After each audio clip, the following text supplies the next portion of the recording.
Beruchim tiyu rabotai. Aujourd'hui, nous sommes le 3 dans le mois de Shvat. Et hier, j'espère que j'ai bien compris. Pour moi, les 3 lettres de Shvat, c'était le Shem, garder notre prénom juif et être fier. Le Bet, c'était Beged, les vêtements. Donc, ce sera la kippa, les tzitzit pour les hommes, le foulard et d'habiller tzniut pour les femmes. Et le Tet, c'était Tam, donner un goût à chaque chose qu'on fait dans les devoirs de Dieu. Mais est-ce que si j'ai pas de goût, ça veut dire que je comprends pas, je dois faire quand même? Bien sûr. Mais dans la montée d'aujourd'hui, la 4e dans la paracha qui est très beau, ça vous le savez, là-bas il y a tellement des détails que vous les connaissez tous, que le sacrifice de Pessah, on va le manger accoudé et avant minuit. Et il ne faut pas qu'il sera cuit dans l'eau, il sera grillé. Vous connaissez tous ces détails-là. Combien de détails il y a dans les halachot de Pessah?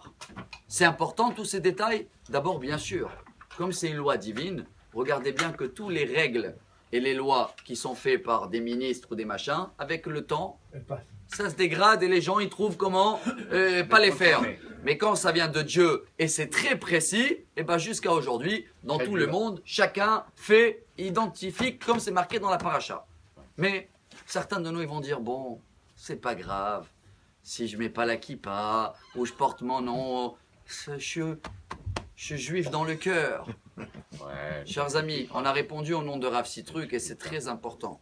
Quand Dieu il nous dit de faire tous ces détails-là, je ne peux pas dire celui-là je vais le manquer, je ne vais pas le faire. Parce que dans l'adresse de mail, si tu manques une lettre ou tu as changé une lettre, voilà, tu veux trouver les cours, tu vas aller sur Centre Rachi. Alors tu vas dire bon, je vais marquer Rachi avec S. De toute façon, Rachi c'est en hébreu. Non, non, Rachi c'est avec C. Mais bon, j'ai une bonne intention, tu n'arrives pas à l'adresse. Alors si dans la média, tu n'arrives pas à l'adresse, bien sûr que dans toutes les demandes divines, il faut être précis. Mais, chers amis, alors dans ce cas-là, est-ce que même si je fais sans comprendre, ça marche? Oui, bien sûr. Eh bien la réponse, c'est voilà la grande révolution aujourd'hui quand on va apprendre un message des chiens dans la paracha. Les chiens, bon, ils ont été nommés par Adam Arishon, Adam. En hébreu, comment il s'appelle? Kelev. C'est quoi Kelev? Kulolev. Il a un grand cœur, donc il a des sentiments. Est-ce qu'il a un libre arbitre ou pas? Ça veut dire il sait ce qu'il fait, il a une attention. Parce que dans la paracha, quand on a sorti d'Égypte, tous les chiens, ils n'ont pas aboyé pour pas... Aboyer, on dit comme ça, haou haou, pour pas faire peur à les enfants. Ils ont été récompensés 2 salaires de folie. Un, c'est marqué dans la Torah, chaque fois qu'il y a une viande pas cachère, on leur donne à eux. Je parle pas de mélange de lait et de viande, ça c'est interdit. Mais n'importe quelle viande, donne-le en premier aux chiens. 2, le Yalkut Shimoni dans la paracha Bo, il dit que chaque parchemin sur quoi on écrit le Sefer Torah, quand il est travaillé le parchemin, il y a un peu des excréments des chiens. Tout ça pourquoi? Parce qu'ils ont eu un salaire, ils n'ont pas aboyé.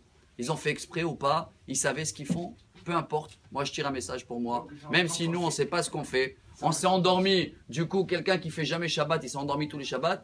Le résultat est que tu n'as pas transgressé Shabbat, tu mérites un salaire, tu mérites une récompense. Et dans ce monde, et ben à partir d'aujourd'hui, j'essaye de faire les choses, les comprendre, oui. Si je ne les comprends pas, je les fais quand même. Et j'essaie d'être précis, comme ça, tout ce qu'on demande arrive comme une lettre à la poche. Bonne journée. Amar Rabbi Elazar.